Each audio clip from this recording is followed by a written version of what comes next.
سایز چی چنده؟ بخوای مثلا آقای محمودی ابعاد تختاتون دیگه. آها شما تختامون رو دارید میگی. شما تنها میخوای بخوابی؟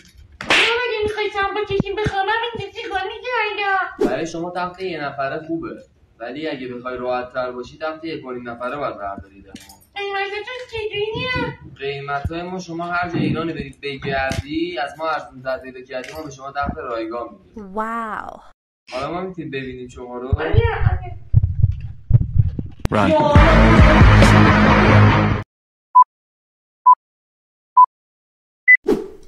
سایزش چنده؟ چقدر کش ما دست بارم نبودیم.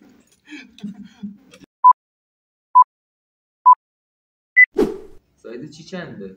ابعاد تختاتون دیگه آقای محمودی. آها شما میخوای با یک کسی بخوابی یا تنها میخوای؟ با یک کسی بخوابی. سایزش چنده؟